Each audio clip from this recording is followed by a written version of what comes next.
যে ৰাইজে এইবাৰ বিজেপিক ইলেকশ্যনত জিকাবই আৰু বিটিআৰত কোকৰাঝাৰত চৰকাৰ গঠনত এইবাৰ বিজেপিয়ে আটাইতকৈ শক্তিশালী ভূমিকা গ্ৰহণ কৰিব।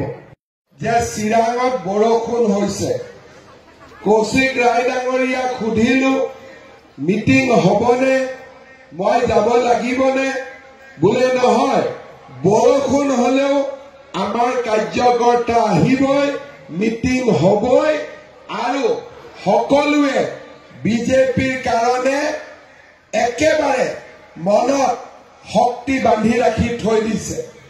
তথাপিতো মই বিশ্বাস কৰা নাছিলো পানী হব, মানুহ কম হব, কিন্তু আজি আপোনালোকে বৰষুণৰ মাজতো ইমান ৰাইজ উপস্থিত থাকি প্ৰমাণ কৰিলে যে কাজলগাঁও আৰু নিচিমাত এইবাৰ বিজেপি জিকিবই, 100% বিজেপি জিকিব।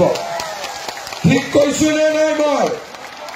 শ্ৰদ্ধা ৰাইজ, আগতে বিটিআৰৰ ইলেকশ্যন আমি ইমান জোৰ কৰি নেখেলিছিলো।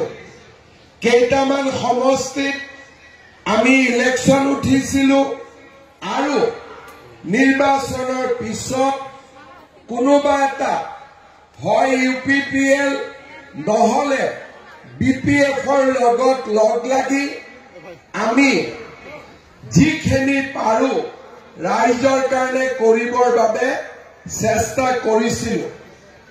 এইবাৰ যেতিয়া বিটিআৰৰ ইলেকশ্যন ঘোষণা হল, আমাৰ ৰাইজে আমাক কলে যে এইবাৰ বিজেপিয়ে ভাল কৰি ইলেকশ্যন খেলিব লাগিব।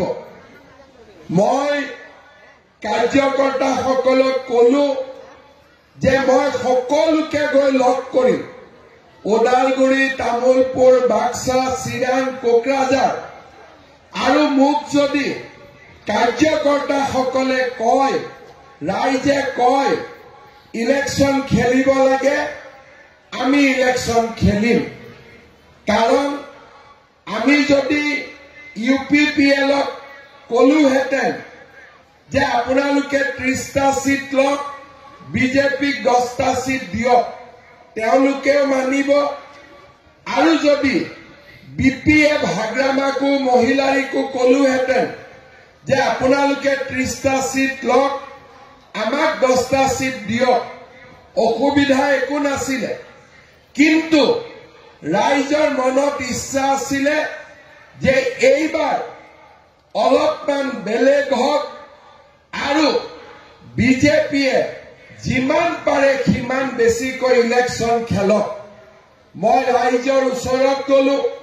প্ৰথম মই ওদালগুৰি জিলালৈকে গলো। ওদালগুৰি জিলাত আমাৰ যিমান কেইটা বিটিআৰৰ সমষ্টি আছে, সকলো সমষ্টিতে মই একোখনকৈ মিটিং কৰিলো। আমাৰ হৰিচিঙা, খৈৰাবাৰী, 5নৈ চেৰভাং, ভেৰগাঁও, মুদৈবাৰী, এই গোটেই জাগাবিলাকত মই মিটিং কৰিলো। তামুলপুৰত মই গলো, দৰঙাজুলি, নাগৰিজুলি, বাগানপাৰা, শুক্লাই চেৰভাং, গুৰেশ্বৰ। বাক্সাত গলো, মথনগুৰি, মুছলপুৰ, ককলাবাৰী, আমাৰ শালবাৰী আৰু দিহিৰা। আৰু কেইদিনমান আগতে মই চিৰাঙতো আহিছিলো।